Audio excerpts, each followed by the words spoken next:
संविधान को बचाने के लिए आप हिंदू मुस्लिम सब एक साथ हो, जिसके वजह से जो आम जनता का जो फंडामेंटल राइट है, जो जितने पब्लिक सेक्टर होते थे वेलफेयर के लिए पब्लिक, हाँ इसलिए आया हूँ कि यही एक मुद्दा नहीं है।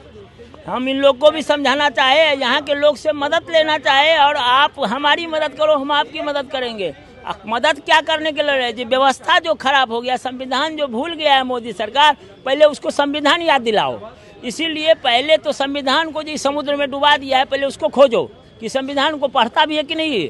संविधान को बचाने के लिए आप हिंदू मुस्लिम सब एक साथ हो, जिसके वजह से जो आम जनता का जो फंडामेंटल राइट है, जो जितने पब्लिक सेक्टर होते थे वेलफेयर के लिए, पब्लिक वेलफेयर के लिए होते थे, सबको प्राइवेट बना दिया है। तो प्राइवेट वेलफेयर का देश चल रहा है, तो यहाँ प्राइवेट व्यक्ति को बढ़ावा मिल रहा है। पब्लिक का तो सारे पब्लिक सेक्टर खत्म हो रहे हैं, तो पब्लिक के लिए कुछ नहीं है। देश जब बना था, आज़ाद हुआ था, तो for the people, by the people, and the people कहा गया था। लेकिन आज क्या हालत है? For the capitalism, by the capitalism, and the capitalism. जितने पूंजीपति हैं उनके लिए देश है, जो इनके पास पूंजी नहीं है वो देश जितना जल्दी छोड़ दो, नहीं तो यहाँ ऐसा। मोदी जितना बोलता है उसका उल्टा वो करता है। वो बोलता है सबका साथ सबका विकास, वो पहले संविधान पढ़े, उसको बोलने से देश का विकास होगा, करने से होगा। बोलना और करने में बहुत फर्क है। मोदी कभी कुछ किसी का अपना विकास वही सिर्फ किया है, मोदी अपने भाषण का विकास किया है, प्रवचन के। सारे सत्संग खत्म हो गए, मोदी का सत्संग चालू है। सारे मीडिया वालों को अडानी अंबानी हाईजैक कर लिया है।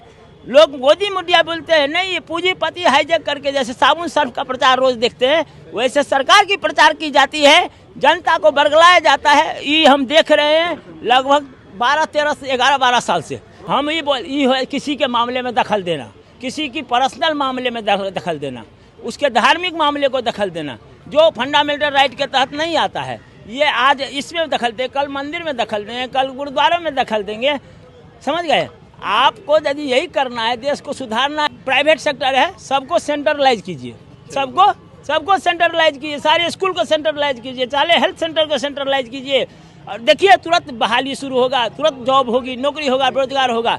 और सारे जैसे देश आज़ाद हुआ था तो राजा लोग से सारा धन ले लिया ना सरकार, और राजा लोग को पेंशन दिया ना। ऐसे अडानी अंबानी जितने उद्योगपति है, सबका कारोबार सरकार अपने कंट्रोल में ले और उसको पेंशन चालू करे, जैसे विधायक MP MLA को पेंशन। इसलिए क्योंकि मुसलमान ने अपना पॉलिटिकल विंग नहीं खड़ा किया है। इसका सबसे बड़ा कमजोरी मुसलमान सेक्रीफाइस किया है इंडिया में। आप ही सरकार बनाओ, आप ही देश चलाओ, हम आपके भरोसे हैं। अगर यदि मुस्लिम अगर अपनी विंग बनाया होता, जैसे RSS BJP ने अपना विंग बनाया, आज उसने सत्ता पर काबिज हो गया, कांग्रेस को उखाड़ के फेंक दिया, तो इसकी 60-70 साल से, लेकिन मुस्लिम आज़ादी के बाद भी अपनी कोई पॉलिटिकल विंग नहीं बनाया, अपने को संगठित नहीं कर पाया। ये सब का फाइनेंस हो रहा है। अब जब तक हिंदू रहेंगे पोलराइज, तब तक मोदी की सरकार रहेगी।